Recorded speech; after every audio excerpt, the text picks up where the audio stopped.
Welcome back to the Range Minded Podcast. This episode's not going to be like any other episode I've recorded, but I think it's important that we talk about this. And I understand that some of you won't like this episode. Some of you will probably mock me about this episode or just think it's trash. And honestly, I don't care because I'm just going to say what I plan on saying. In fact, I don't even know if any of this is going to be edited. It might just be the entire raw video that gets put into the show. It's going to be a complete monologue, which I know some of you don't like. I'm not going to share any stats. I'm not going to share any funny videos or anything like that. You probably already guessed what I'm going to talk about, though. But I think it's important we have this conversation. And I apologize in advance if I get emotional. Honestly, I don't even know why I would get emotional, but you never know. Yeah, you never know when you talk about things like this. Today I 3D printed these two chess pieces. The only reason why I printed two, one in black and one in white, is so people can't bitch about, oh, he's only using the black one, or oh, he's only using the right one. Because people are really stupid online. They have no way to understand what a metaphor is. They only look for reasons to be offended. So I printed one of each color. This is a pawn.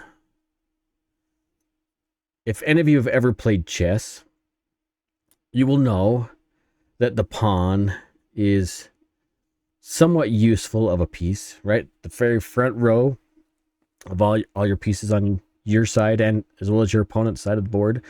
I think there's 8 pawns right in that very front row. Now the pawn is useless and useful, like I said. Most players will move their pawns first to set up for another move 2 or 3 moves down the road. A pawn that first move can only move 2 squares.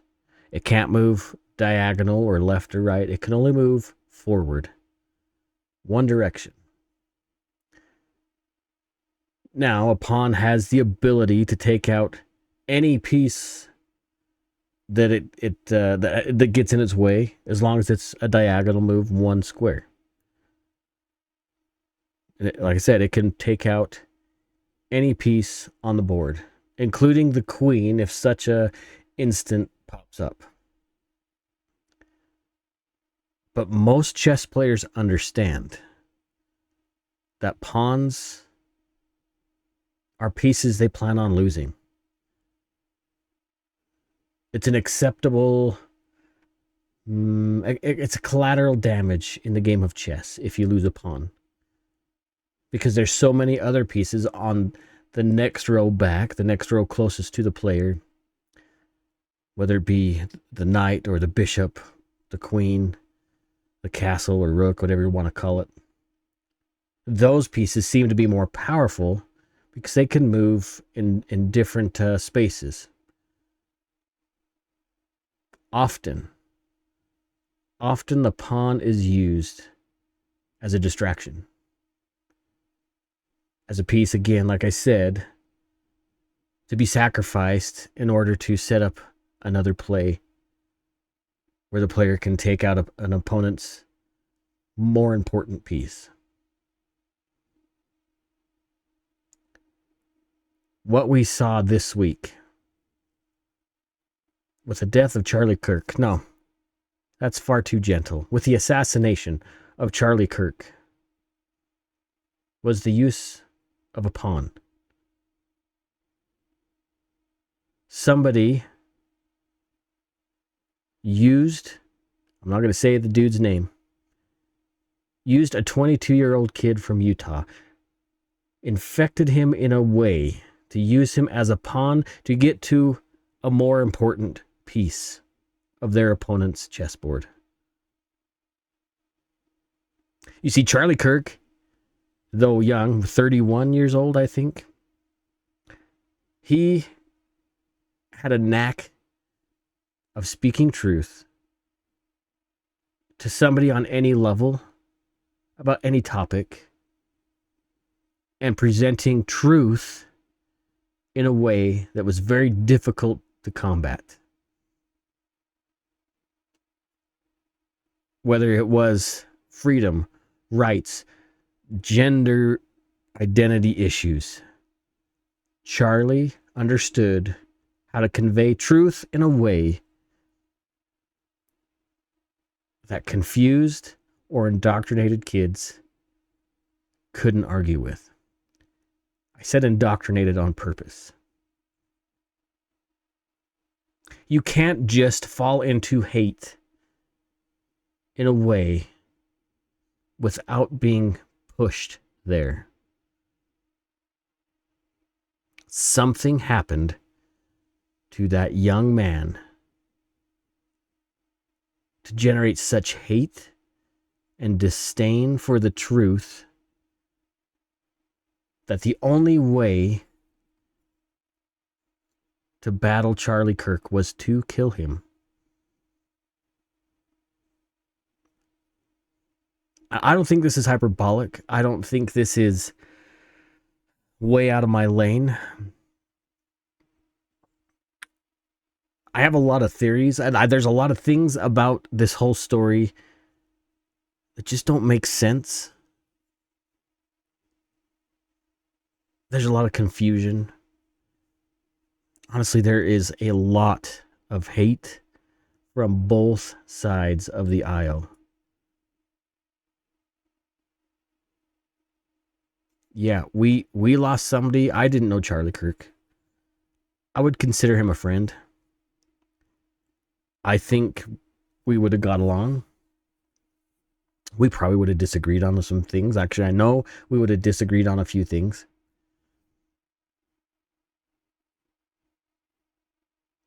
But it doesn't mean you can disagree with somebody all you want. But disagreement does not equal taking somebody's life. I cannot tell you how many times I saw that close-up video of the impact of Charlie. Too many times.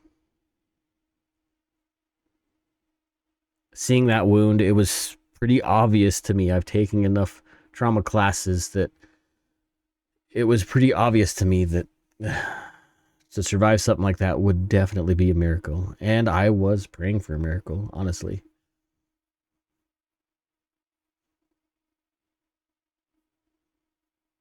But sometimes the things we think the world wants isn't really what the world wants.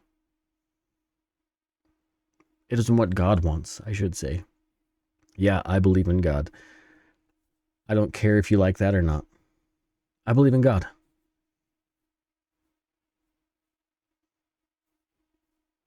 If you don't like that, go ahead and unsubscribe to me, unfollow me on the social medias. I really don't care. But I'm not going to judge you for not believing in God. You can have whatever beliefs you want. That's what this world is about. Making choices, having the agency to do so. We live in a free country. Free country. And despite what the radical left, it's not even the left. It is this radicalized portion that has co-opted the Democrat Party, a few of them, seemingly more and more, to displace such vile hatred against people having a conversation.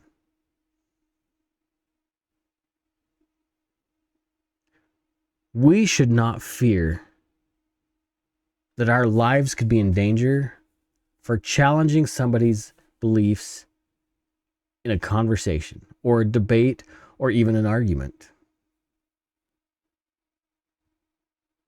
Yet something is radicalizing a group of people to the point of extreme violence because they don't like the words they say, because they cannot combat the conversation with a conversation, they jump to extreme violence.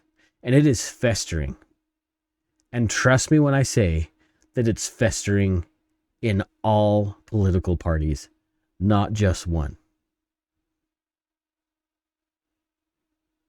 And when things like Charlie getting assassinated happen, it's like the heat gets turned up one notch and that water just starts to boil a little bit harder. At some point, that boiling is going to be at such fervor that pressure has to go somewhere. And instead of pulling back and having conversations is what's exactly what Turning Point was meant to do, exactly what Charlie Kirk was trying to do.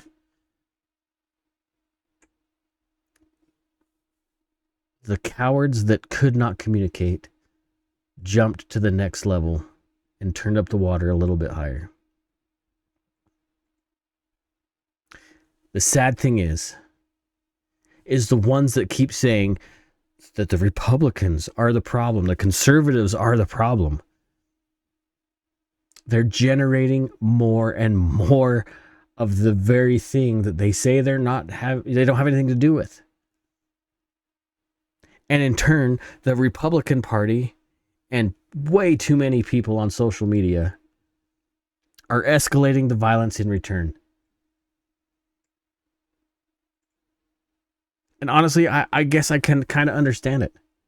Because for so long, conservative has been getting kicked in the nuts, kicked in the teeth, old people being beat up on the street for wearing a freaking MAGA hat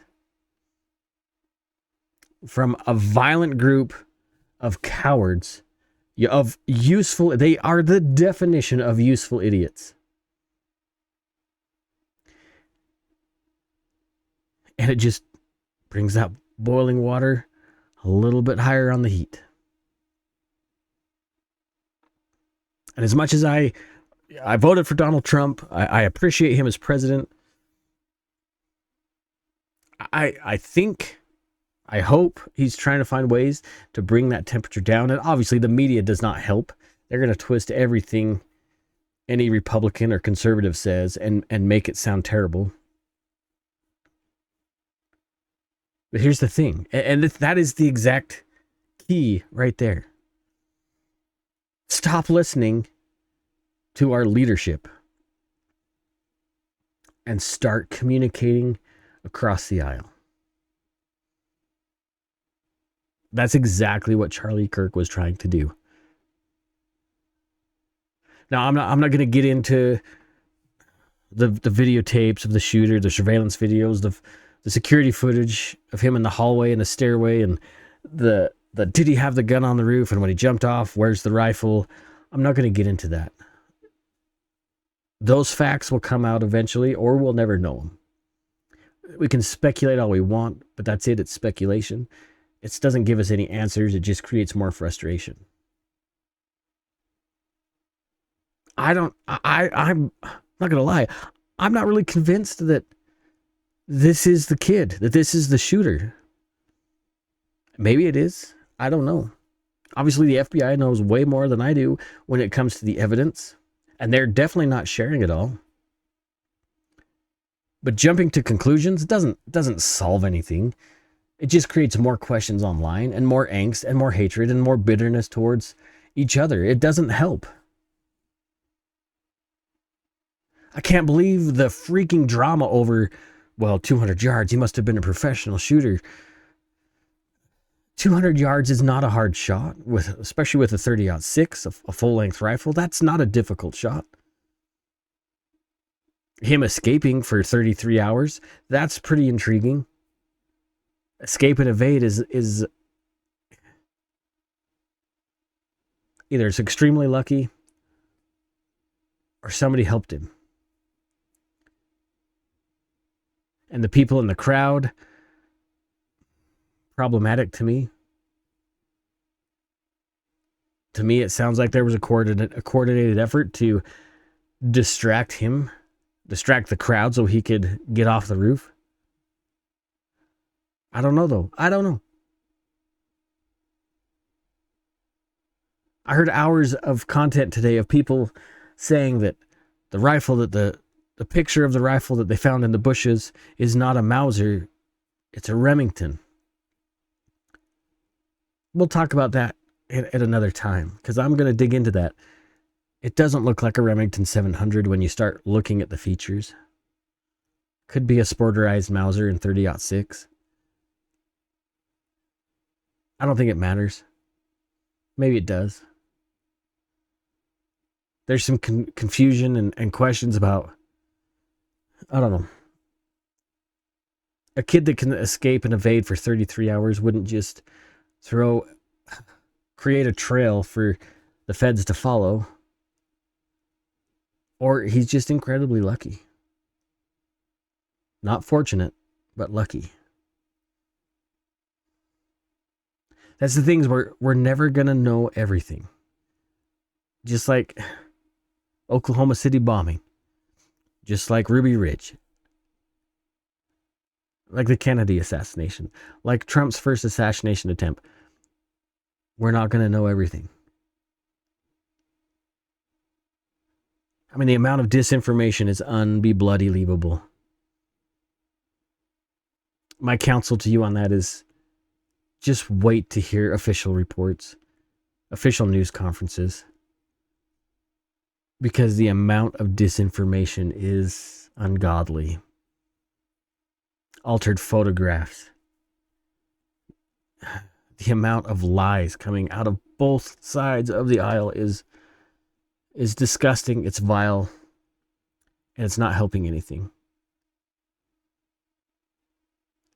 Once the name of the shooter was released and where he lived in southern Utah, the amount of people that went Facebook stalking and smeared the family all over the internet, it's just gross. They're posting videos of the shooter that aren't even him, like in a different Utah Democratic Party debate. It's not even him, or a different Charlie Kirk event. It wasn't even him, and they know it, and they still spew out that this is the kid. It's unbelievable. It is such a confusing time, right? Like, I think that's why it's so hard, because we don't know everything, and we want to know everything, and we're so passionate about somebody who is such a strong voice for freedom, for civil rights, for freedom of religion. And then to have his voice silenced in such a violent manner in front of thousands of live spectators and millions throughout the world. It's crazy. I mean, I don't know. I don't know what to tell you guys when it comes to this. That's not true. I do know. I'll give you some advice. Every time that we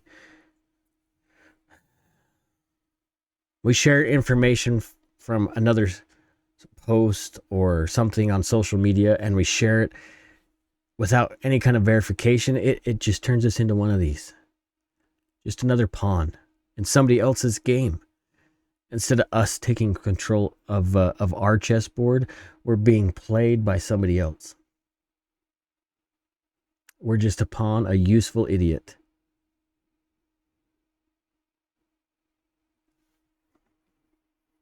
How do you define truth? How do you decipher what's real and what's not? That's something that you're going to have to figure out on your own. Is it wrong to look at all these posts and to use them in some kind of a puzzle to figure out how the total image is? Maybe. There might be an ounce of truth in every one of these ridiculous posts. Most of them are just trash. If it's not an official report or news conference, it's probably just trash.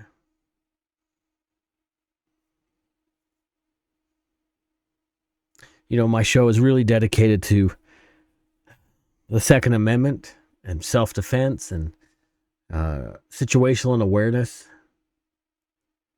it wouldn't have mattered. In this situation, it doesn't matter. At least for the sake of Charlie and his family, there's nothing he could have done. Nothing could have prepared him, his family, his security team. Nothing could have prepared them for this event. Now, there might be something to say about UVU security and Utah State Police. And honestly, the FBI, I would think that Charlie's had lots of death threats in the past and that they made secure an area a little bit better than they did. But I don't know. Maybe they felt that the Provo-Orem area is completely safe and nothing would happen. I've got friends that were very surprised to hear that Antifa is very strong in the Salt Lake Valley. I only know this because I had a close friend that was worked for the sheriff's office down there. And when the whole George Floyd thing kicked off, he got called into emergency service. And if you remember, it was a mess. Salt Lake was a mess. It's easy to say, well, that valley's full of Mormons and they're Christians and everything should be just fine. You can't put your blinders on anywhere you go. Or again, you just become one of these. Another pawn in the game. Being used by somebody else.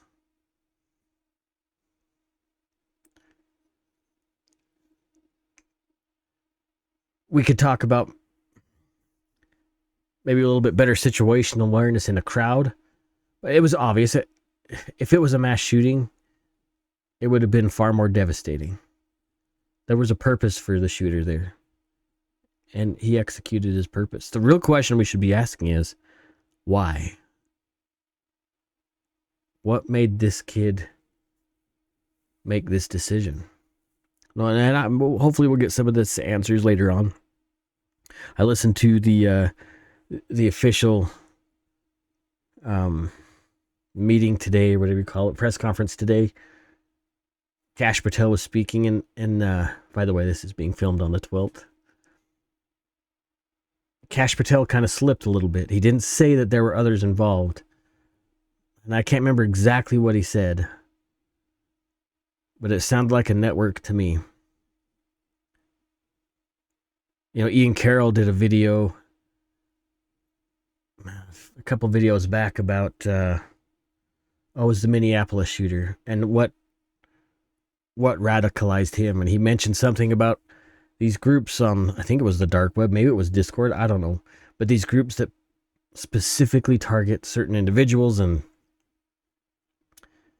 basically brainwash them into thinking that they could be more than what they are and convince them to do some really rotten and terrible things. And maybe this happened with this kid.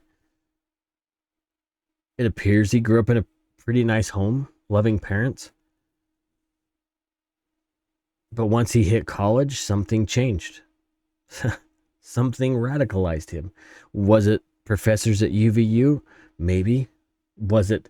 Sounds like he spent a lot of time online gaming, Discord, meeting people on Discord. That could have radicalized him too. Maybe it was a combination of a bunch of things. Hell, maybe his family are a bunch of weirdo radicals that are really good at hiding bad things. Who knows? We don't know yet. I imagine the FBI and those investigating this case are getting a much clearer picture.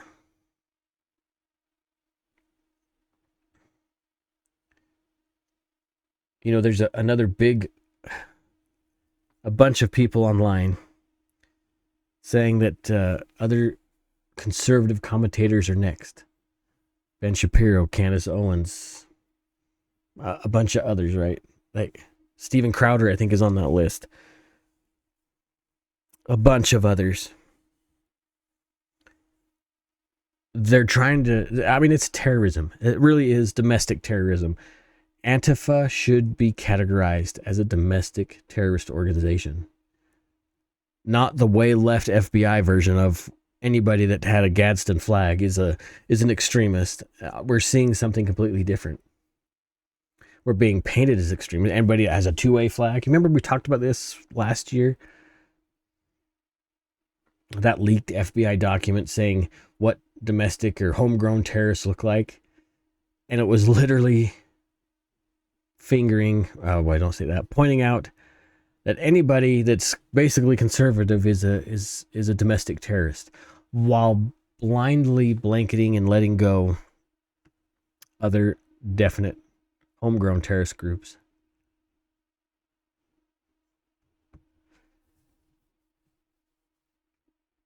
You guys really need to work on how to decipher truth. Truth is truth. There's no such thing as your truth and my truth. Truth is truth.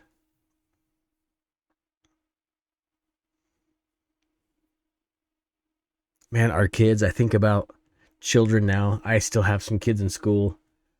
What are they learning? What are they learning? Other kids in school, are they convincing them to do bad things? Trying to? Probably, yeah. And let's be honest, school is not like it used to be.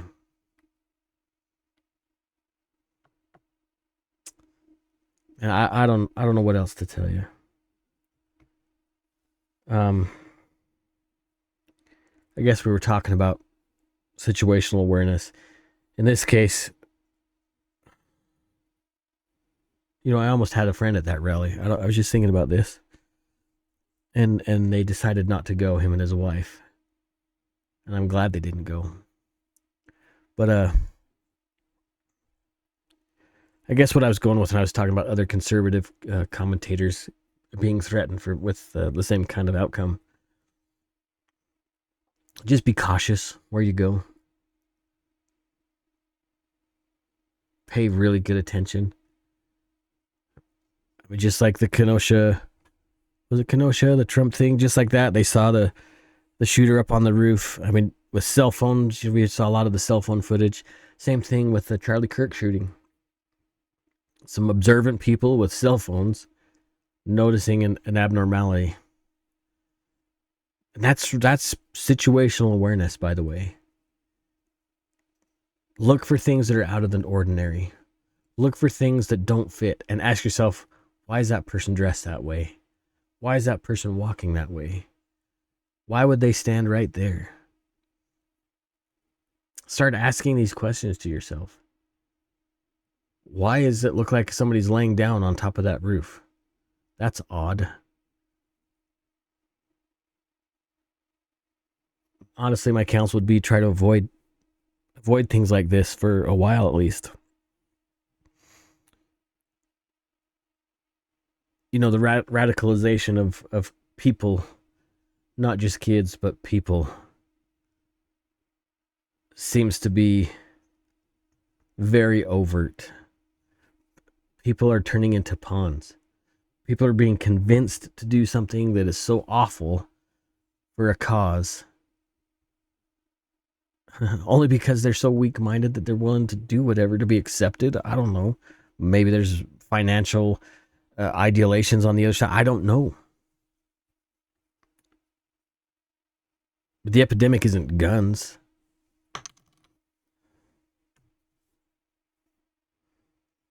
It's radicalization. It's people being sucked into something for what they might think is a greater good, a better cause. Maybe parents aren't being as involved as they should be with their children's lives, which is true.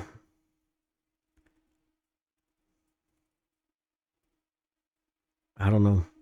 I don't know what to tell you guys. Let me say a couple more things and then we'll shut her down.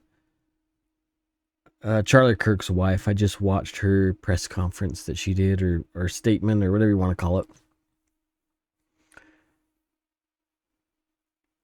And man, there's parts there that just make a guy kind of tear up.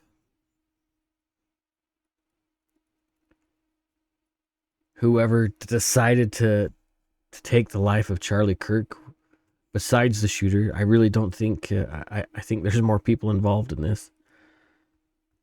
Let's just say it was just him.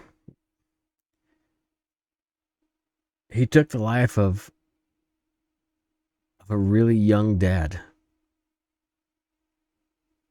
of a really young husband who had a very bright future, who had the ability to talk to anybody, who was willing to talk to anybody.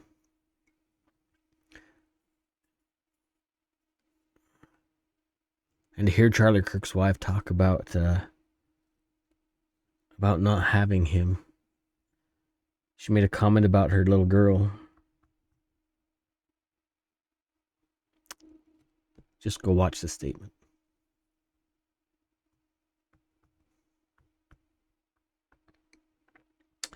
I guess the end of this video is hug your loved ones. Let them know you care. Never miss out on a moment to tell them that you love them. And find a way every day to make that day better. Because you just don't know what tomorrow brings.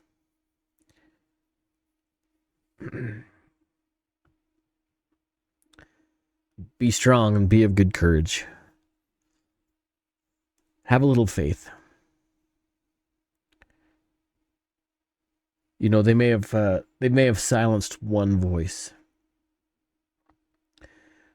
without understanding that how powerful Charlie Kirk's voice really, really was and is.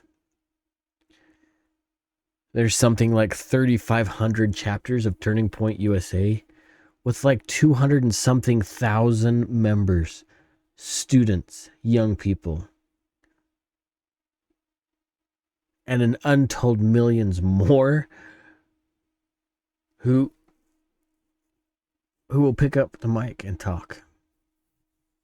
They thought they could silence one voice, and they did silence one voice. But what they did is they just gave the mic to hundreds of thousands, if not millions more, just like Charlie Kirk.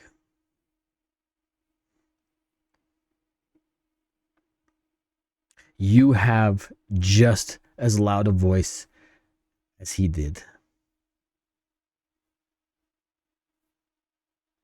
You can convey truth just as fervently as he did.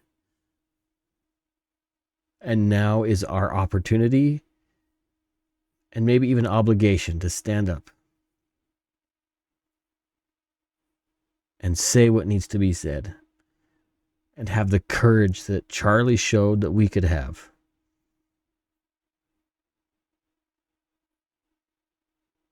It's our turn.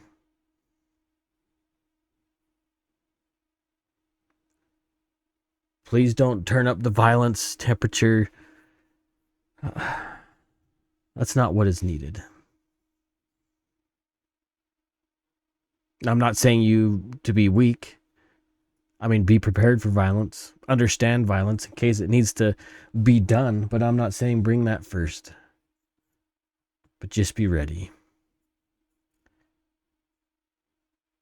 Have the skills to know how to use and when to use life-saving tools. You guys are more amazing than you realize. Not only do you need to take somebody shooting, you need to tell somebody the truth. As we're honest with each other and honest with ourselves, that's what will make the world a better place. Are we going to hurt feelings along the way? Yeah, that's fine. Because that's what needs to happen. Keep yourself aware everywhere you go.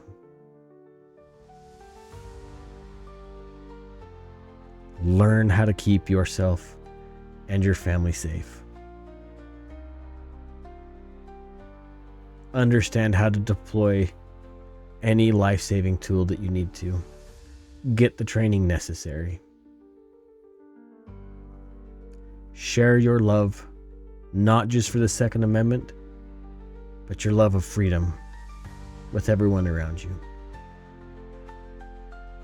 Speak the truth. Don't be scared. We're all together on this. That's it. That's the video. I love you guys. Take care.